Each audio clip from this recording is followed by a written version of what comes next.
દેવાદિદેવ મહાદેવની ભક્તિનો માસ એટલે પવિત્ર શ્રાવણ માસમાં આ દિવસોમાં શિવજીની જેટલી આરાધના કરીએ એટલી ઓછી છે। શ્રાવણ માસનો પ્રારંભ થનાર હોય કંબોઈ સ્તંભેશ્વર મહાદેવ ખાતે તડામાર તૈયારી।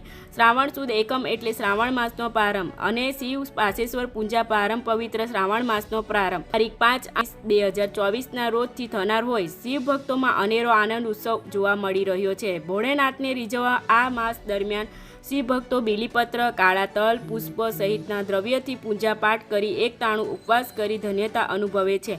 દક્ષિણ ગુજરાતના મિની સોમનાથ તરીકે ખ્યાતિ પામનાર કંબોઈ સ્તંભેશ્વર તીર્થ ક્ષેત્રે અધિષ્ઠાપક વિદ્યાનંદજી મહારાજ દ્વારા ભાવિક ભક્તોને દર્શન પૂજનનો લાભ મળે તે માટે તડામાર તૈયારીઓ ચાલી રહી છે।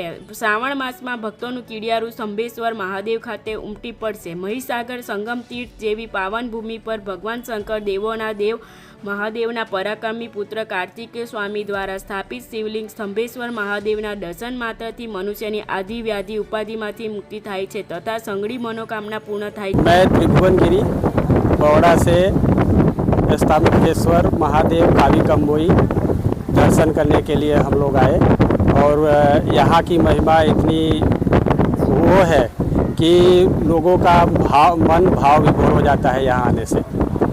तो उसके लिए हम बड़ौदा से सुबह 6 बजे इतने इच्छुक थे हम लोग कि 6 बजे उठ के सब नहा धो के सब रेडी हो गए और यहाँ पे 9:30 बजे ही हम लोग पहुँच गए।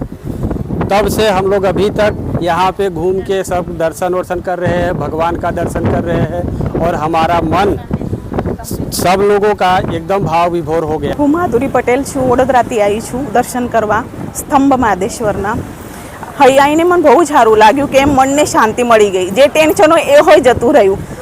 એવું પ્રાર્થના છે કે ફરી ભગવાન બોલાવીને મેં દર્શન કરું અને લહેરો જોઈને તો એમ મનમાં એમ ઉત્સાહ આવી ગયો કે ક્યારે ભગવાનના ફરી દર્શન કરવા આવું એમ જોઈને પવિત્ર થઈ ગયું મન। ભગવાન બધાનું સારું કરે ને એના પાછળ બધા અમારું બી સારું કરે। વડોદરાથી આવી છું। અહીંયા તમે કેવી રીતે પ્રેરણા થઈ? બધાએ સાંભળે તો કે ભાઈ અહીં આવ્યા પછી એમ સારું થાય છે, બધી મનની ઈચ્છા બી પૂરી થાય છે એટલે મેં આવી છું કે ચલો અમારે આવ્યા પછી તમારો અનુભવ કેવો? એ જોઈને તો અહીંથી જવાનું મન નથી થતું કે અહીં જ રહી જઈએ, પણ પરિવાર બી સાચવાનો હોય એટલે તો ઘરે જવું જ પડે।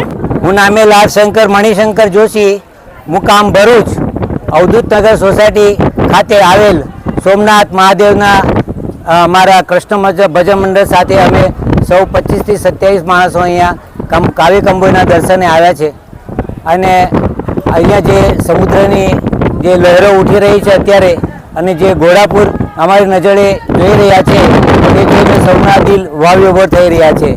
ભગવાન સૌને આ પવિત્ર સ્થળ પર કાવી કંબોઈ પર આવવાનો સૌને લાભ આપે એવી અમારે અંતરાત્માથી શુદ્ધ ભાવના છે। તમે સૌને અમારા કાવી કંબોઈમાં પધારવા સૌને વિનંતી છે। હર હર મહાદેવ। ભગવાન સ્તંભેશ્વર મહાદેવનું મંદિર આપણા નવ નદીના સંગમ સ્થળ ઉપર,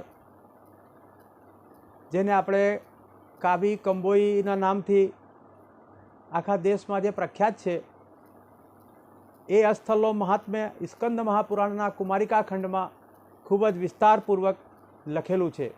આ સ્થળનો મહિમા એવો છે કે લાખો વર્ષ પહેલાં જ્યારે દૈવાસુર સંગ્રામ થયો તે વખતમાં ભગવાન કાર્તિક સ્વામીના હસ્તે આ જગ્યા ઉપર તારકાસુરનો વધ કરવામાં આવ્યું અને જ્યારે તારકાસુરનો વધ થયો ત્યાર પછી બધા દેવતાઓએ ભેગા થઈને આ જગ્યાએ સ્તંભેશ્વર મહાદેવની સ્થાપના કરેલી અને સ્કંદ મહાપુરાણમાં એવું લખે છે કે ભગવાન નારદજીએ આ જગ્યાએ 10,000 વર્ષ તપસ્યા કરી અને ત્યાર પછી એની અંદર ભગવાન કપિલ મુનિએ હજારો વર્ષ તપ કર્યું। કોઈ પણ ઋષિ મહર્ષિ દેવતા બધાએ આ સ્થળ ઉપર તપસ્યા કરી અને આ તીર્થસ્થાન આજે શ્રાવણ મહિના આખો મહિનો અહીં અતિ મહારુદ્ર યજ્ઞ ચાલવાનો છે અને ત્યાર પછી અહીં સતત રુદ્રાભિષેકના કાર્યક્રમો પણ ચાલતા હોય છે અને આ શિવલિંગ અને દિવસમાં 6 કલાક દર્શન આપે અને ત્યાર પછી આ મંદિર સમુદ્રની વચ્ચે સમાહિત થઈ જાય છે અને સ્કંદ મહાપુરાણમાં કેદારખંડમાં 550 પાનાનો ઇતિહાસ આ સ્તંભેશ્વર મહાદેવનું લખેલું છે। Subscribe now and press the bell icon. Never miss an update.